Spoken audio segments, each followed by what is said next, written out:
everyone. Visit borderradioaz.org to support the music, and thanks. What's up, Yuma? I'm Johnny. And I'm Ronnie. And on today's program, we are going to be joined first by Isaac and Luis from 95 Swamp Meet. Yeah. I think it's Highway 95. Yeah, so I've it's never been there. I'd never even heard of it. I didn't know we had a Swamp Meet on Highway 95.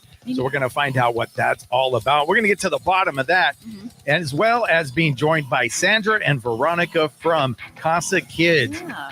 Great organization, CASA. Absolutely love everything they do. So stay with us for What's Up Yuma Radio, beginning right now on KOFA 94.7 FM. And streaming online at borderradioaz.org and on the Kofa app. And you can stream our show right now on the Border Radio Facebook page and KAWC YouTube page. And send us an email to whatsupyumaradio@gmail.com. What's Up Yuma with Johnny Porter is sponsored by Yuma and Imperial Valley Wealth Management, offering solutions for those who value financial planning. YIVWM.com. Chili from Philly. Unique Papa Giorgio from Yuma. What's up, Yuma? Welcome to another episode of What's Up Yuma Radio. I'm Johnny. And I'm Ronnie. And on today's program, we are joined solely by Luis Guzman. Your brother couldn't make it today, huh? Yeah, he tried his best. He couldn't make it today. Okay. That's okay. But you wanted him on because both of you built this together. Like it was a partnership, correct? Well, yeah, he's been my right-hand man, you know, to do this venture. And obviously it's a team of, it's a big team that behind the curtains. It took a village. But he was one of my strong he did everything that, you know, helped me think out of the box and build it, of course. And that box, what we're talking about is the 95 swap meet. And explain to everybody that maybe doesn't know what do you have going on over there and how did you become a part of it? Then we're going to go back into the history of everything. Sounds good. So me and my my buddy Tejas Bafna, which we couldn't do without him, this project. We had a vision. We felt the need that the community needed something like this, and I had talked to him before about doing this, and it came about. We were looking for locations, and thanks to the Cocopah Council, they gave us a really good place. They trusted us to be good stewards of the land and good tenants, and I can't ask for more from them. And so the day that they said, yeah, go ahead, start. It was a blur. It was just a couple months. The desert became a parking lot, and the parking lot became a city of little tents and houses. And so where are you at, and what land did they give you? So we're right across the street from the Cocopah Casino. Nice. Yeah, it's located right in, coming up from Somerton, right in the middle, going toward Yuma. They have their new gas station and their car wash. We're right on the side. We're all right on the side of the gas station right there? Yeah, on Casino Drive. Okay. Yeah, so get into the history of it all now, because this dream started because you were a part of swap meets early on. Yeah, I mean, if we're going to start, I'll start a little bit way in the back. Sure. I mean, we were, since I was a kid, my parents had a dream to come to the U.S. and while they were waiting for citizenship, because you were born, you said off air, you were born in Mexico. Yes, correct. I'm the only one from the family that was born in Mexico. And then we got to say family, and then we'll get back to it. I was like, you look like Noe. And there's like, that's my brother. Yeah, I get that. From the beef jerky? Yeah, from Space Cowboy. Yeah, Space Cowboy. Yeah. That's your brother? Yeah, That's my brother. I was like, what's going on You guys do here? look alike. Yeah. Is it just you, Noe, wearing glasses? Yeah, I get that a lot. Oh, yeah, my brother. As a matter of fact, he's part of the 95 too. He's my head security. All right. Oh, really? His background is paramedic, and, yes. he did security for Awesome. the Quachons. So when I was a child, my parents were waiting for getting their papers, and while we were in TJ, my father would go out and sell piggy banks. Okay. Yeah. All the stuff. Like they do it kind of right on the border when you're getting ready to go across. And those piggy banks, I got to paint them. Oh, cool. As a kid, we were painting them, and I would go out there and sell. Now, once we did come to the U.S., we were we landed in Salinas, California. And in the area, my dad, to make some extra money, we started selling at the swap meets out there. Okay. Secondhand. So the love of it started growing. Yeah. So what are some of the items that you would sell once you're over here? Are you still painting piggy banks, or what do you guys got going on? Well, as when we were at swap meet over there, I would help my parents. And then I at the age of 13, I started helping vendors and making a little bit of scratch, Okay. making some money. And there was a older gentleman, they hired me. His name was Junior Epps, and he sold tools. I got to learn how to sell the tools for him. Then he would show me where he would go get his stuff in LA So you were there, let's pause right there real quick. So you were there and he had you kind of man the booth. So you learned how to haggle. And handle the register. Nice. He entrusted me with that. And So it was a great experience. What's the art to haggling? You know what? It's a person to person thing. Some guys that come to you, they're like, they have a little bit more experience of how to haggle the price. And some of the others, they just don't. And it's so good to feel haggled because it's an art form. Yeah. And a lot of people, they got to teach their kids because sometimes you go to Walmart, you can't do that. But their prices are set. We're talking about like buying cars and stuff. I'm not good at haggling. Correct. So when we were in Salinas, then my parents, I did that part. And I mean, I used to make as a kid $50 a weekend or something like that. But that was a lot of money for me. That's enough for me to have a pager back then. Sure. Is that the first thing you got, a pager? Man, you got your beeper? I got my beeper on my side. Page me, guys. Yeah. 100%. I love it. And then my parents migrated over here because of my father's work. And we got here. To Yuma, you're saying? Yeah, to Yuma. Oh, okay. Yeah, we came in 2001. Okay.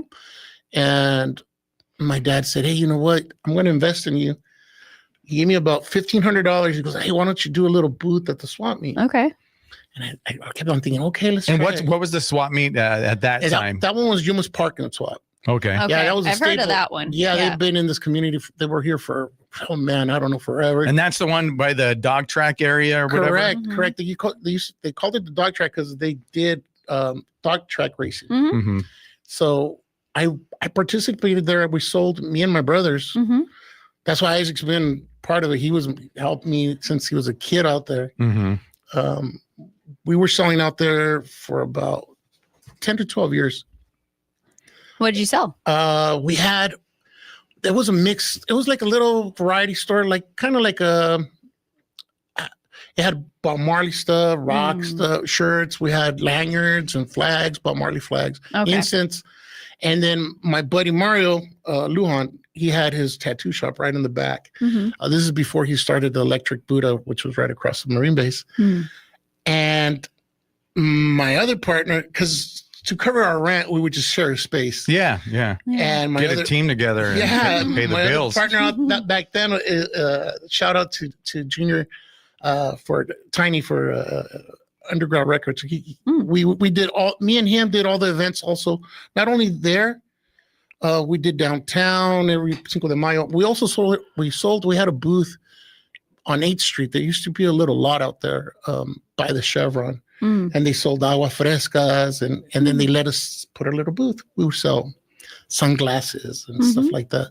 And it was great. I remember there was a booth sell the records over at Corona's Tacos. Was that part of the Underground Records? Is that somebody else? No, I think that was somebody else. Okay. He did go and I remember he provided for Gonzo's. Oh, for Gonzo's? Oh, okay. Yeah, that's when you could get the lowrider CDs. 100%. Yeah. And he had all the lowrider CDs. We had access to the rappers that would come sometimes out here. Oh, really? Yeah. Like who? So the MB Writers, we met them. Yeah. We met Mr.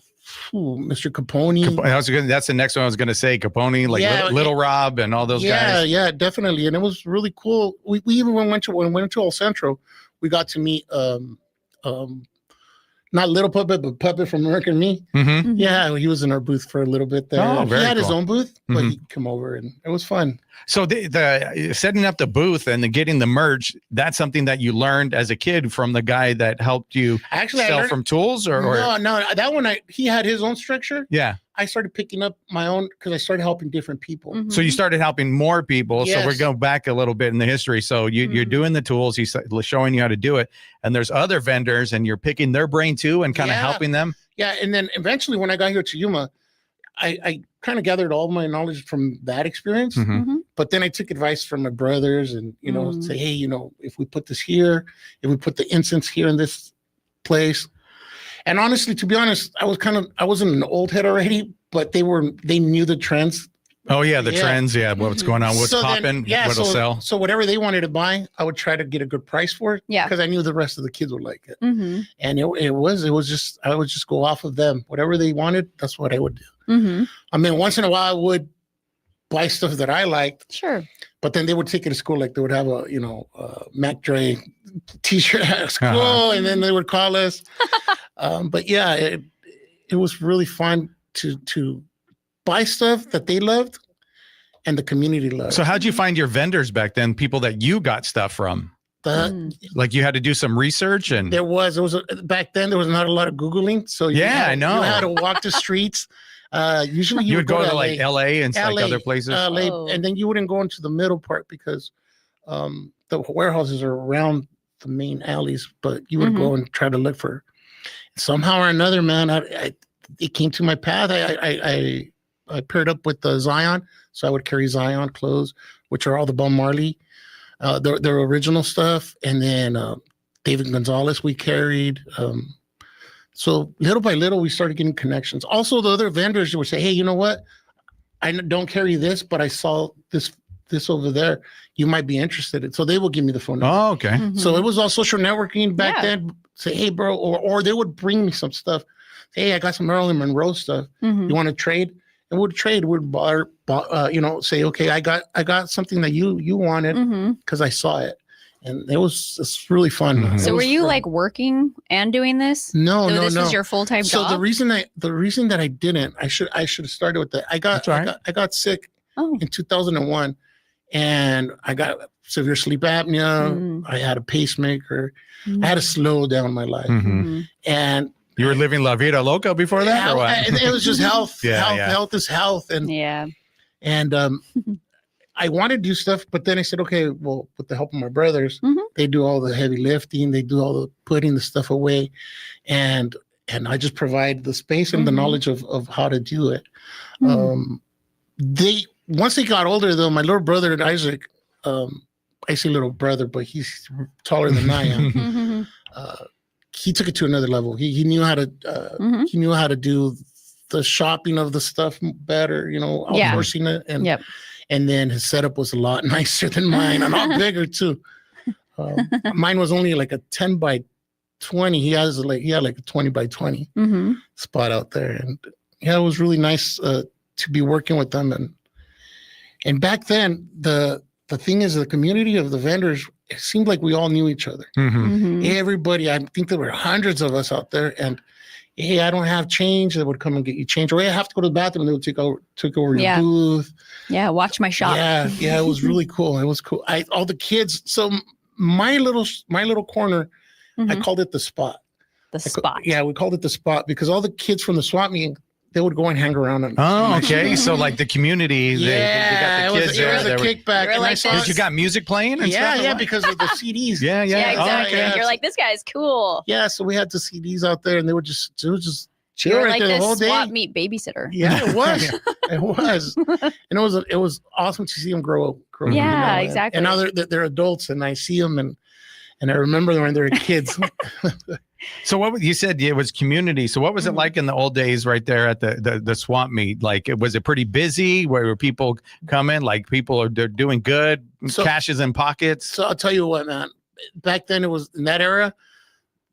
There was a lot of buzz since early. You would get your crowd where they do the secondhand, Mm-hmm. and they're the secondhand shoppers. Those are early morning guys. Okay. And then the swap meet used to offer $1.99 breakfast out there. Oh my Mm. goodness. 2 sausages, 2 eggs, and I That can't is remember, but it was insanely cheap. yes, The good old days. yeah, the good old days. And all the vendors went and go. Of course. Yeah, Like, you get your yeah. breakfast. Mhm. Yeah, but it was popping, man, all the way till 5 o'clock, and Yeah. People were still out there.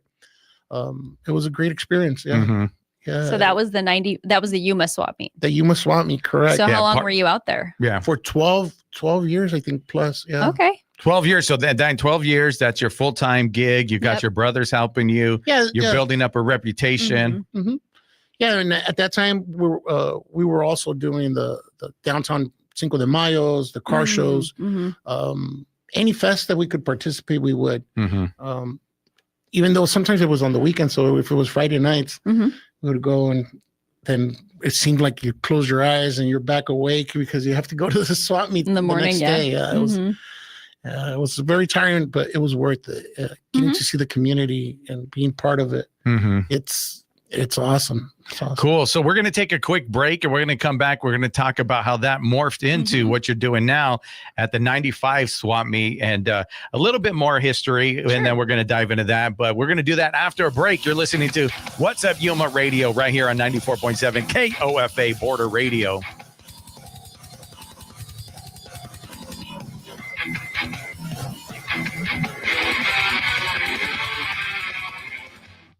What's Up Yuma is sponsored by Sunrise Cleaning, serving the Yuma area's residential and commercial cleaning needs. Sunrise exclusively uses eco-friendly cleaning products and provides specialty services such as solar panel cleaning and pressure washing. More information and appointment booking at sunrisecleaningaz.com. Good morning. This is Cecilia Hollins-Braithwaite from the KAWC Newsroom. We expect a sunny day in Yuma with an afternoon high of 92 degrees. Winds out of the north-northeast at 5 miles per hour. Partly cloudy tonight with a low around 68 degrees. On October 12th, in observance of the World Day of Migrants and Refugees, 8 Catholic bishops from the U.S. and Mexico gathered in San Luis, Arizona to express renewed commitment to migrant communities. Details at kawc.org/news. Prison Hill Brewing Company will host its 4th annual Papa Ween Dog Costume Contest in support of the Humane Society of Yuma on October 26th. The event, happening on the brewing patio, will be an afternoon of tricks and treats, the gala costume contest, and prizes. More information is available by finding Prison Hill Brewing Company on Facebook.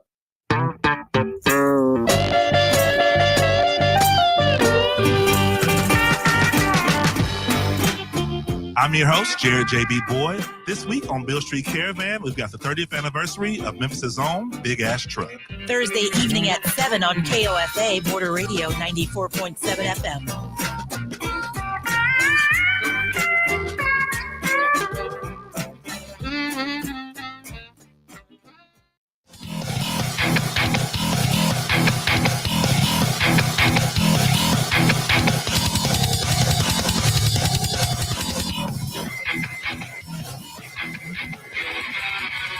What's up, Yuma? Welcome back to What's Up Yuma Radio. We are here talking to Luis from 95 Swap Meet. So we got a little bit of the history, and I'm going to stay a little bit of the history right now because how was the food there at the original Swap Meet? It was the Park and delicious. Swap. It was delicious back then. Besides the $1.99 man. breakfast. Yeah, it was delicious. So, well, it's still delicious now that you can still take advantage, but it was delicious back then. We had carnitas, you know, you had your waters, the churros al abuelos out there. Mhm. There was a lot of good food. Okay. Yeah, I bring that up because that's where I discovered Tito's Hot Chicken. Oh, that's right. Yeah, that's the first time I went over there. I saw him doing some stuff on social media, and I love chicken sandwiches. I like if you get a good spicy chicken sandwich, like I'm sold. Oh, yeah. And so I went over there, and yeah, I got to say those things are really, really good. And he just had a little booth there. You remember him? Yeah.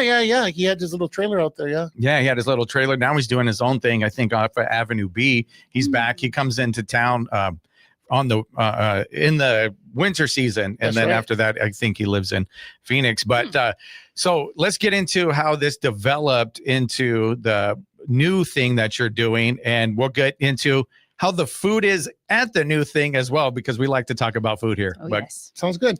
So this when did that swap meet stop? I think it was 2017. 2017? It happened somewhere along COVID. Yeah, that was we're- 2020. Yeah, Yeah. so around 2020? COVID, because Okay, there you go. the Border So what Patrol. year is Something like that. What year is it? Yeah, I think the Border Patrol took over that whole area, right? Oh. Yeah, correct. I see. I seen Interesting. the signs all over the place. That's what happened. I Oh, think. I Yeah, they I don't know completely what. transaction happened, but I see the signs up there. But it's gone. The Border Patrol took it over. I remember when they did that because all the action over at the border. So then you saw a need. There was a need out there for something like this. Yeah, for the families to come out and have a safe environment, and for the vendors and the new entrepreneurs coming out, the kids that have these great ideas, And did people come to you as like a leader to say, hey, you know what, you need to open up your own? There was so many conversations I had with different people, and not only that, on myself, I wanted to start a booth too, and I said, "Yeah, where? Exactly." and there is venues, but I said I needed something that kind of made me remember the one I used to work at. It's a little bit different vibe. Okay. And so the one we created, we kind of implemented the same kind of style, family, and we have security, clean bathrooms, everything. And especially now when we get to the food. The food is a main part of us. There's a lot of vendors that used to be from the old swap meet that we had relationships together and got to know each other and grow, that are now part of us. Yeah. So you're able to help them bring back their food. And awesome. You're talking about like entrepreneurs, people that are trying to, maybe do their own thing. Now they have a spot to do that. And then maybe particularly they could grow later, who knows, but you were able to give them that opportunity. Yeah, I know some of these food vendors, especially they come with me and they have their home here at the 95 swap meet, but they go and try to get their money, in other locations during the week. Yeah. And I'm so happy that I could provide at least 2 days for them to have a venue. So you said you were looking for something to make it feel like where you came from. So what were some of the requirements? Like you needed a good amount of land. You at least said you needed the clean bathrooms. What were those things you were looking for? Yeah, the one of them is the environment that we want to create is safe environment to bring your family out. And you come enjoy music. We'll have face painting for the kids, live entertainment on Sundays, just like the swap we used to have. And our little bar area for the people that want to enjoy some. Oh, so you got a little bar out there? If you want to partake, you can party like 8 a.m. Oh, we have Zumba classes for free on Saturday. Free? Yeah, with instructors, with Ceci. Shout out, Ceci. And Jason, they work a great program out there. Oh, cool. And then we do karaoke. Whoa. We do karaoke out there. So it's like its own little town. Yeah. So you said this was just a desert lot? Correct. And so did you build the stage? Like, how did this happen? My brother Isaac built the stage. Wow. Isaac, oh my goodness. He's like the artist. He just visioned it and he made it happen. Oh yeah. He's a force to be reckoned with. Yeah. So you're like, I need a stage, I need a bar, and Isaac's Parking lot. Orderly Simone, let's go. Yeah, let's go. He's Let's like, go. got And like I said, it's a teamwork of a lot of people. Yeah. Tejas and my Noe, my Charlie. He's my right hand man too out there. Who's Charlie? What does Charlie do? Charlie, you'll meet him if you come to the door. Well, you already said you're going to give me food, so I'm going to be there. Of course, you guys are invited. He's like, 95 will cover it. I'll feed you. Come visit me. Fair, he said that, so I want to put that on the record. Yeah. No, 95 got you guys. You come out and enjoy 100%. You'll meet Charlie at the door. Okay. And he helps us. He's retired now. He used to do construction. So most of the knowledge, we look towards him for construction stuff. Yeah, like to help build stuff. Yeah, okay, 100%. Got it. And he helps us out, and which is a great asset from him, from all the vendors too. They'll help me out and say, hey, you know what, you're missing this. Oh, okay, let's try that. So we'll try something like that. So what is the typical vendors? Who do you have there? Or you don't have to say specifically who, but what do they offer? So we do have Aguas, like the Vivis and Leti. We have different Mexican food. Okay. Variety of it. Hot dogs, different style of hot dogs out there. The other things that we have is secondhand is a big one. Like clothes? Clothes. Yeah. A lot of collectibles. As a matter of fact, we're going to have a collectible show here on the 25th. Okay, so cards and collectibles, like for Pokemon, Oh, gotcha. We had one. We did one last season, and it was really popular. It was really Mhm. good. So you have Good like turnout. jewelry, like people that Jewelry. make jewelry. There's jewelry, handmade jewelry. Okay. Yeah, we have nonprofits out there too. Mm. We've had the nonprofits for Firebed. Mhm. We have space. Also, we have a haircut lady out there. Oh, really? Yeah, She's out there cutting haircut? yeah, she made her own. She made her own booth. I love it. Yeah, and so all those anybody that needs Yeah. a space for something like Mhm. that, reach out to me. My information's on Facebook. I was going to ask you. So, say I want to be a vendor. What do I do? Walk me through the process. So usually either they'll call me on Facebook. I Okay. mean they'll reach They'll out on message you. Facebook message. Yeah. And then call me on the phone, or I'll reach out to them. If not, let's say that they were at the swap meet. You come and I say, hey, what is it that you want to sell? If it's food, I'll give you the information of the requirements that it takes to be a food vendor. Mm-hmm. If it's retail, I'll say what size of booth. Our 10 by 10s go for $35 a day. 10 by 20s are $65 a day. But if you're a monthly vendor, you get a discount. Big discount. It comes out to like $46 a day. And then plus you get to build something, leave it there open. Oh, that's easy. Open Instead key. of like drag it back and It's forth. really every hard time. at 5 o'clock in the afternoon trying Yeah. to load everything back up. You're tired. Yeah. Yeah. So that's how you become a vendor. It seems very simple. Yeah, And then it you is. just show up, set up. Show up, set up. We open our gates up from 6 in the morning Mhm. till 8 for the vendor to set up. Okay. And then they got to bring their vehicle out. We'll close the gates and let the public in from 8 to 4 on Saturdays and from 8 to 5 on Sundays. Mm-hmm. Yeah, and it's a great turnout so far. The community is the word is getting out there more. Mhm. So now we're getting a lot more vendors, a lot more people through our doors. Yeah. Well, this show is worldwide and millions of people watch and listen. So yeah, now it's going to be. It's Get gonna be, ready. Oh, That's get what ready. we say. Tell Our your number brothers. one Yeah. podcast. Tell Charlie that. Yeah, Charlie, We're get gonna ready for blow a meet and up. greet out there. Right on. You're going to have a line. So how long has it been open now? This is our second year. Second That's year. it. Wow. Yeah, second year. More and more people are finding out about it. 100%. Yeah, so that's always a struggle too. Marketing, get the word out, yeah. letting Yes. people know. Yes. Because you got to have those boots on the ground. You got to have people there. And you know what? I'm talking about boots on the ground. So the vendors that are coming in, they're putting they're sinking in their feet. So they're building their own structures now. Oh, cool. So if they're monthly, they're building their buildings. They're becoming So they can add on Yeah. to what you provide. correct. Exactly. correct. So Yeah. what does that look like? What do they do? So some of them either because we provide sheds for them if they want to purchase them. We're a Oh. third party for Old Hickory, Okay. and either they buy one and then we'll put them in their spot, Mhm. or some of them build. They're really good in construction, so Yeah. they I'll do build it myself. Yeah, Yeah, Yeah. we're So very entertainment, you said there's live music on Sundays. So correct. who books that? And then what type of music can you expect? Can we get any like some of these old school artists one day coming through? I'm trying. You know what? Yes, I want. Yes. Don't tease me right now. No, I'm Don't telling you tease me. right now. Don't lie to hey, Johnny. and if you say, hey, you know what? I know somebody. Well, I know somebody. Let's go. Oh, Who? snap. Oh, I Let's know a lot go. of people. I was just so this weekend at the fair, I just I don't know if you remember Sunday Night Slow Jams. Mhm. I was chilling with the guy from Sunday Night Slow Jams on Right Sunday. on, man. R-Dub was doing a little tour of Arizona, Wow. and he's the nationwide. Literally, like everybody knows Sunday Night Slow Jams if you like slow jams. 100%. So he was coming through town. Well, actually, he was going back to San Diego because that's where he lives now.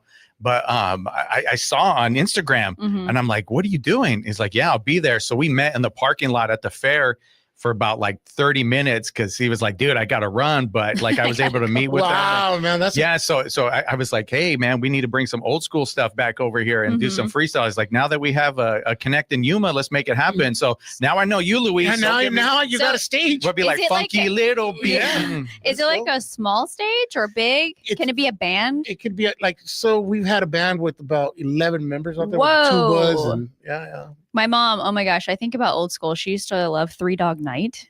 Like, do you remember that? Yeah. Do you remember that? Yeah, I know they are. Yeah, That's we about set all I the can remember. The vinyl. Mirage. The Mirage. She'd Yeah. always go watch them play. Oh, yeah, yeah, remember that? Mirage, Yeah, Mirage, of course. yeah, I remember them. I do. Well, that's awesome. You can hold a whole band. Yeah. And as we grow, Obviously, Isaac, you did a great job. Maybe we need to expand it. Put him to work. He'll do it. Isaac, make it happen. We need to get Stevie B here and let's have a whole concert. Debbie Deb and Festival. You can throw a festival out there. Oh yeah, no, I've got a connection with all of them. So we're gonna make it happen. We're making dreams come true right now. Right on, guys. Just like I promised you the food. We'll get the people. Yeah. Thank you so much for joining us today. Good Let luck. everybody know how to find out more information once again, please. Yeah, so you guys could look for us on Facebook, 95 Swap Meet, and on Instagram as well. All right. Awesome. All right. Well, thank you so Thank much. We you. wish you the best of success, and I can't wait to try the food out there. Woohoo. And with that, we're going to take a short break. We'll be back with Sandra and Veronica from CASA. We're going to be talking to them right after a short break. You're listening to What's Up Yuma Radio right here on 94.7 KOFA Border Radio.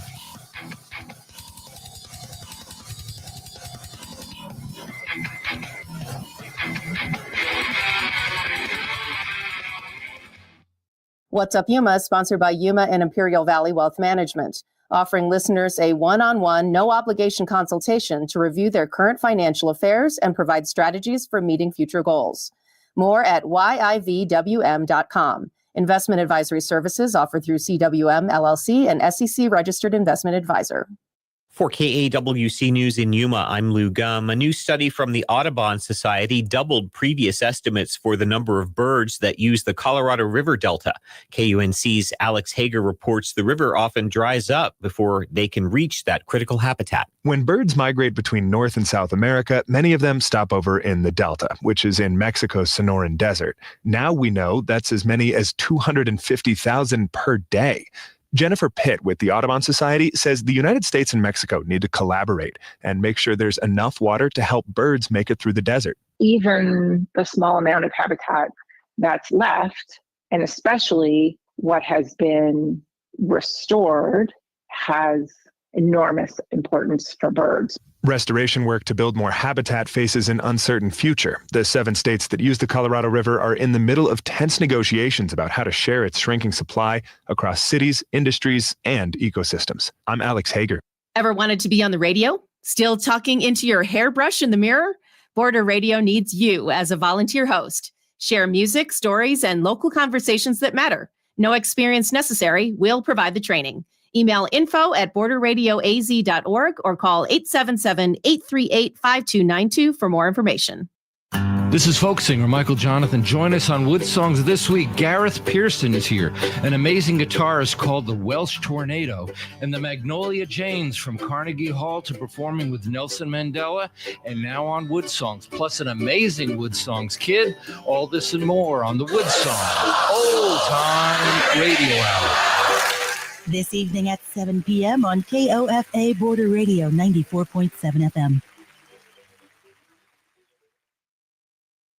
I'm Chris Wheeler, owner of Prison Hill Brewing Company. I support KAWC because I think KAWC brings a service to the community that you don't get on commercial radio. You have news, you have entertainment, you have things like Science Friday. It's a perspective that is not available on a commercial platform, and it's oriented towards the community, for the community, and from within the community. Prison Hill underwrites KAWC and community radio because of what it brings to Yuma. It is the local perspective told by residents and from the view of people in the community. I don't think you get that anywhere else.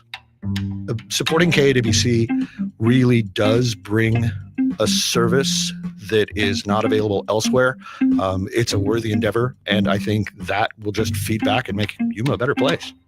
I'm Chris Wheeler, and I support KAWC. I'm Maria Hinojosa. Next time on Latino USA, Jorge and Paula Ramos. A conversation with journalists and father-daughter duo about why neutrality is failing journalists in the second Trump administration. Neutrality doesn't work nowadays, especially when it comes to the way our immigrants, people like me, are being treated. That's next time on Latino USA. Latino USA airs on Sunday mornings at 10 a.m. on KOFA Border Radio 94.7 FM.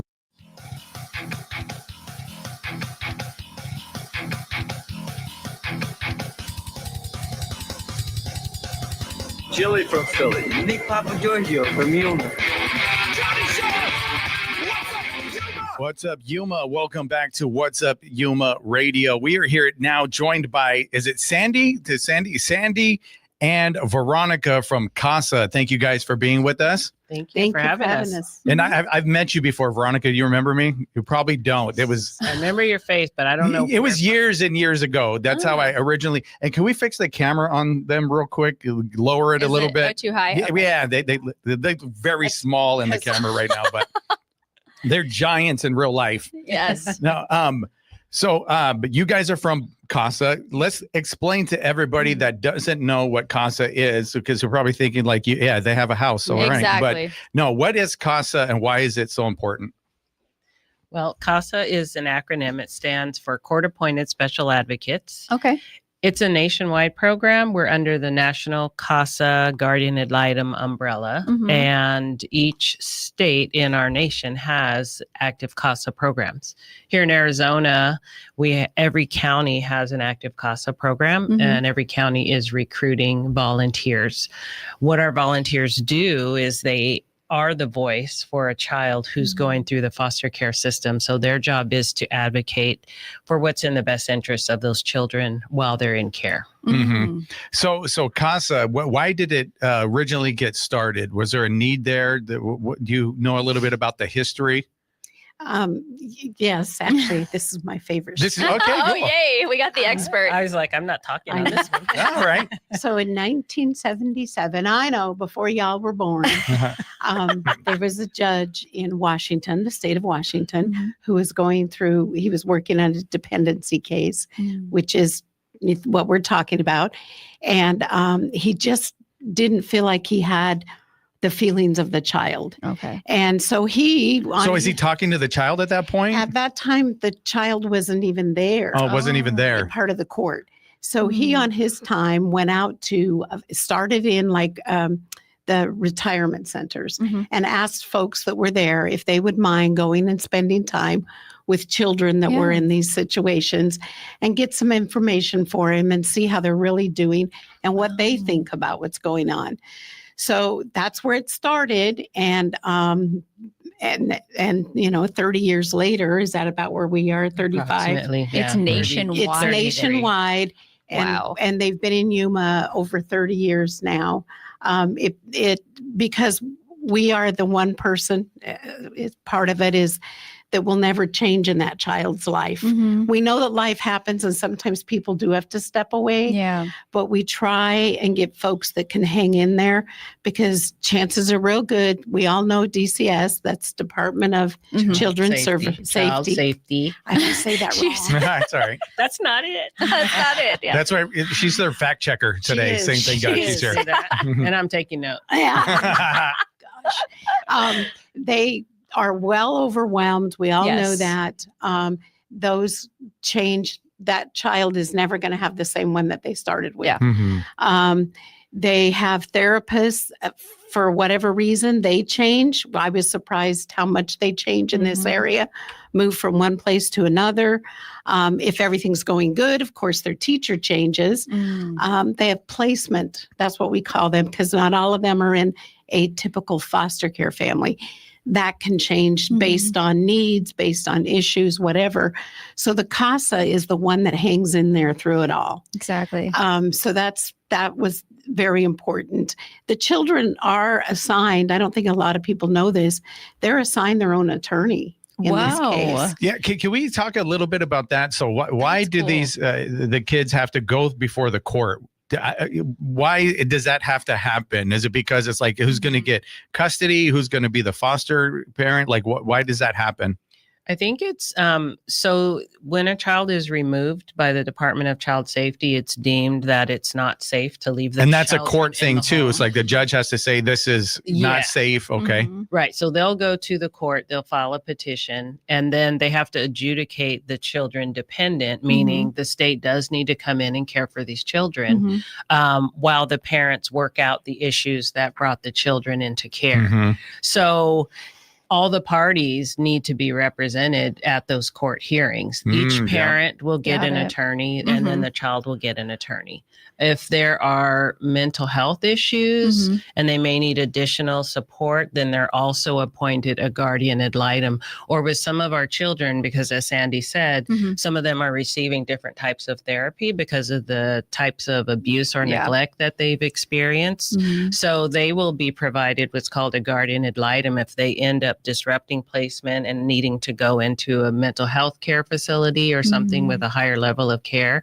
Then the judge may appoint also a guardian ad litem in addition to that attorney. So if a child is removed from the home and given to grandma, grandpa, uncle, aunt, is CASA still involved? So yeah, even if it's a relative, because sometimes there are no relatives, available. Right. So if it is a relative, you're still there every step of the way. It's based on the child, not on placement or any Gotcha. of those other things. It's based on, our availability Exactly. to appoint a CASA at the time. Okay. But the CASA, like Sandy said, stays constant with that child until the child receives permanency. Yes. And that could be either returning home, which is always the first plan because, statistics show children do better when they're with family. Yeah. And we want them with family once it's deemed that it's safe and appropriate. Yes. But then they could also go into a guardianship with that placement, especially if it's a family member or a friend of the family. And then there's adoption. And if they're older, they may go into a long-term foster care, another planned permanent living arrangement for them to age out of the system. And so you'd mentioned that they have an attorney. So you're a child and you have an attorney. You don't know what to do with an attorney, right? Like you can't even sometimes speak for yourself and try to, like you said, communicate. So the CASA helps bridge that gap as well. Well, not necessarily. The CASA may reach out and talk to the attorney and say, hey, this issue is going on and it's not something we handle. Yeah. And maybe you can check in with your child. Okay. They meet with the children at least once in between court hearings. Okay. So that the attorneys know, what's happening Exactly. in the case. So they can talk to the child and question the child about different things that are going to be addressed. So does the CASA also go to court as well? So everybody's there to Yes. see what's going on. Yes. And the CASA would have to testify on certain things or just No. kind of give an update, or how does that work? We do a court report. A court report. Directly, Okay. directly to the judge. All right. There you go. Because they are all appointed by the judge. Mhm. So we do that on every report review and permanency hearing. And it's so fun because we do them on blue paper. And in court, it's amazing how many attorneys are holding a blue paper. With the report saying, I got the word. Yeah. And they know that we have, the whole idea is that the CASAs have the time more time to spend with the children. Exactly. To get the ins and outs of what's going on in school, or if they're in preschool, or if it's an infant that's having to go through issues, things like that. They have that time to do that. So they have more of an insight into what is going on with the child. What are your exact titles with the company? We're CASA coordinators. Your CASA coordinators. But she's part-time. You're full-time. Are you? Her last certificate said princess. I did? Oh, I like that. Actually. I love this That's pretty dynamic. cool. They're like Yes, taking for- shots at each All day long. Well, only half of the day. Part day. Part-time. Part-time. This Yeah. is my retirement gig. I retired Really? after 28 years. Yeah, and Oh so my you kind of gosh. mentioned the judge originally went to retirement communities and said, "Can you guys do this?" Because it is a little bit of a commitment. Yes. What are some of the things that the CASA would do with the kids? Right? Does it like take them out, maybe go to a movie, go to a park, hang out, and just try to like see and get inside, making sure everything's okay? All of the above and more. Okay, I'm pretty good at this. Yeah, You should By be the way, I know I'll that's send I'm you an going to be. application. No, I'm definitely that's when I retire. That's my goal for reals. You may not have to wait that long. We'll talk. Well, at least He's when like, to "I'm busy." my two boys, when my two boys are out and I just have Emma, then I'll do it because it's great. It is. But go ahead, give us a typical what they would do. So some of them go and depending on the age of the child. Yeah, of there you course, go. because the older they are and the more they're involved in school, which is very good, they will, you need to fit into their schedule. But they meet with them. It may be going to lunch. It might be, we had a bunch of them take kids out to the fishing rodeo. Is that what Catfish it's called? rodeo. Catfish Yeah, this rodeo. weekend. Do fun things like that in okay. the community. Some of them will, especially if they're infants, which unfortunately we do have a lot of very young babies. They just go in and hold the baby for a while and talk to the placement and ask them, what do you need? And that, going back to what you said about, they're called kinship, is we have more kinship care here than we do licensed foster care. We're in dire need of licensed foster care. And that's throughout the state. That is, that is. So you need more volunteers. You need more people to want to be foster parents. Yeah, they definitely do. But the kinship, that's what we have found, is that if CASA has a good relationship with whoever the kinship is, they are a big resource for them. Yes. Because our CASAs know what's available out there for children, what they may need. Maybe grandma hasn't had an infant in her home in forever, you know? And the little things like getting diapers on a regular basis and things like that, that's when the CASA can help out a lot with those kind of things, especially if they're little. Yeah. Because it's a big shock to everybody, I'm sure. Like you said, grandma's like retired, hanging out, watching Wheel of Fortune. They knock on her door, hey, we got a baby for you. And she's like, what? So she needs help. Absolutely. Financial help. She needs all the help. All the help. Yes. And they're not going to say no. That's the biggie. They're not going to say no. So they do have to pass a background check. Yeah. But so that's, our CASAs do a lot with that. We had one of ours, which he was so much fun, a full-time Marine. Wow. That's why we're going to talk later. He would take, the fun thing is he took his kiddo to the park and they flew kites. And someone was there from who owned a business here in town. And he provided them with enough kites for a lot of kids to fly. I love it. So just little things. And that little boy, he was what, 8 or 9? I think so, He was a young boy, but he was with him for a couple of years. Yeah. Wow. Yeah. They built a tent in the backyard. Oh, that's right. They lived Just with an little aunt, things. and Okay. he'd go and he'd hang out at the house, and they built a tent. And That's beautiful. just really taught him a lot of stuff. Yeah. And then there's the paperwork which we talked about, the court report that we have to put everything together and get it in line for the judge. And and then the judge, it helps the judge make a decision. Yeah. So we're going to take a quick break, and then we're going to find out like the decisions with the judges and what they provide for the judge after a quick break. You're listening to What's Up Yuma Radio right here on 94.7 KOFA Border Radio.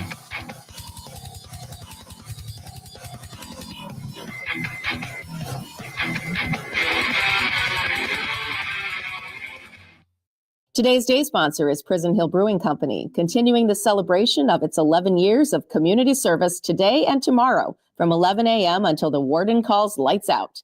Prison Hill's signature provisions will be available along with music, anniversary swag, and craft beers. More about this event on Facebook or at prisonhillbrewing.com. Hear the rhythm. Feel the beat. Let your curiosity run away on the Latin Alternative. Hi, I'm Josh Norrick. Every episode of the Latin Alternative takes you on a thrilling rendezvous of sonic and exotic landscapes in Latin rock, funk, hip-hop, electronic, and tropical music. Join me and my co-host Ernesto Lechner on the Latin Alternative. Monday evening at 7 on KOFA Border Radio 94.7 FM. Above normal temperatures and mostly dry weather conditions expected in the upper elevations of Arizona. In Flagstaff today, it's sunny with a high near 72 degrees, calm winds and cloudy in the evening with a low of 36. In Prescott, it's sunny with a high near 80 degrees, calm winds as well, partly cloudy in the evening with a low of 47 degrees. In Kingman, it's sunny with a high near 83 degrees, partly cloudy in the evening with a low of 58. Yuma's climbing to 92 degrees, partly cloudy with a low of 68 in the evening. Blood services provider Vitalant is hosting blood drives at Yuma locations on an ongoing basis. Daily personal emergencies and ongoing medical needs of thousands of patients require a constant and ready blood supply. Donations of all blood types, especially O, are needed. Locations, dates, and appointments at donors.vitalent.org.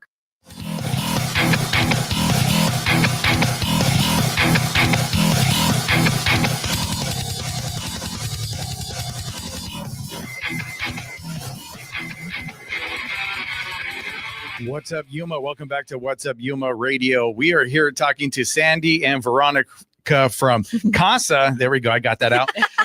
So when we left, we talked about you're mentioning the judge to make a decision. So you fill out the report if you're a CASA, and you give an update. What are the decisions that the judges make? Like if it's everything's going good at this place, or if the kid has to be removed again, or like what are some of those things that the judge needs it to know? Give me the hard one. I know. Oh yeah, I'm sorry, but hey, we get down to it. No, I'm just kidding. Get down to the facts here. Veronica, you're full time, so you got to go. Yeah, there you go. I got your back, She gets Sandy. the Don't hard worry. questions. Okay, come on. I'm needing a little support here.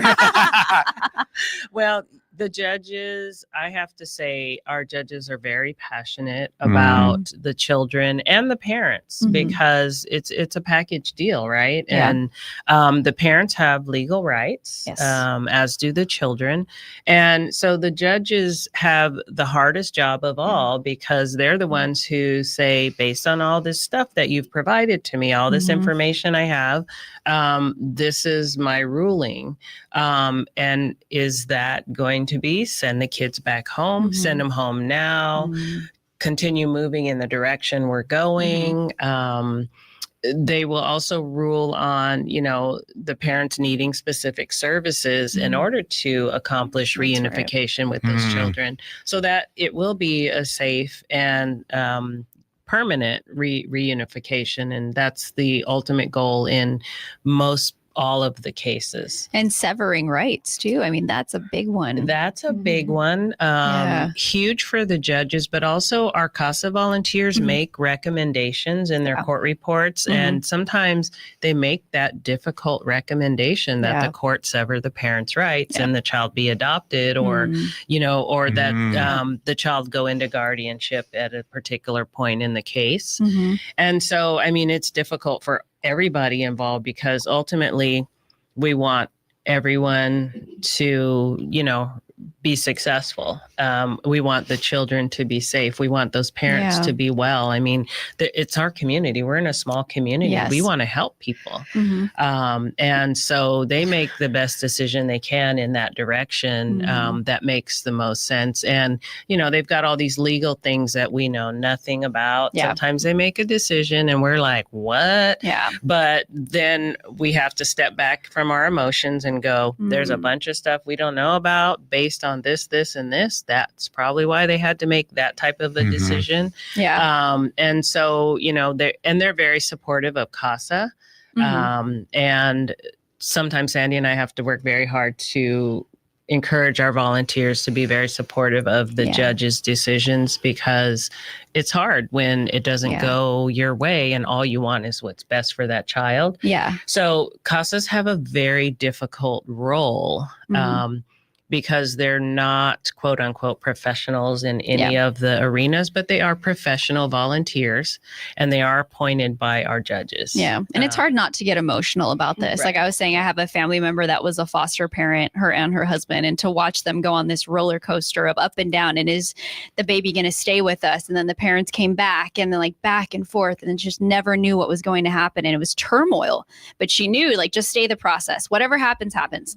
And then she ended up, adopting her. She's had her for years, and so, but she said it was just the craziest process to go through. So she used all the resources that you guys offer, and super awesome that you guys help people in need. And, it's unfortunate because, as Sandy said earlier, CASAs can really provide a level of support to those placement families, whether they're licensed or not. Again, most of the ones here in Yuma are not.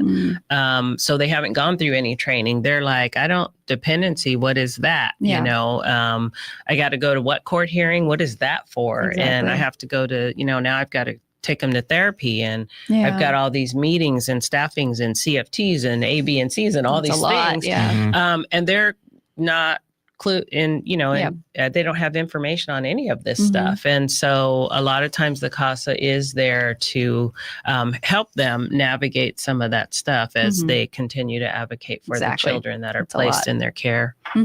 So do you guys do any recruiting for CASA? Like, how does that look to get people to join? Is it like stuff like this, like you're doing today? You go out to different resource fairs? What does that look like? Yeah, we do a lot of recruiting. Now we're getting into our bulk of what we do this time of year. Some of us don't do well in the heat, so we don't That go would be me, and I have no shame.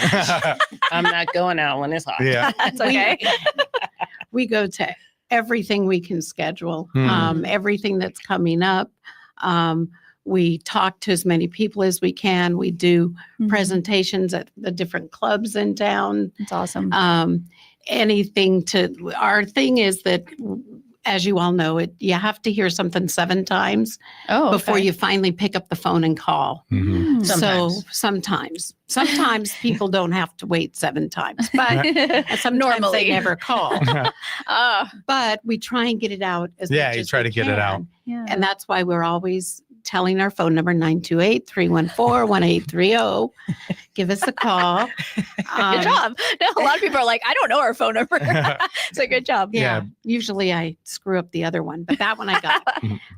And we always ask people to go to the website. That one's easy too. CASA of Yuma County. .org. Oh, you did it. All right. You looked at .org. She's always saying com or org. It's org. I know.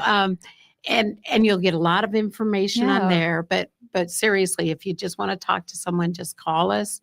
We go through this whole spiel, as I call it, and we talk about what it's like to be a CASA, what the issues are. We aren't the only one that makes recommendations. Of course, DCS makes recommendations.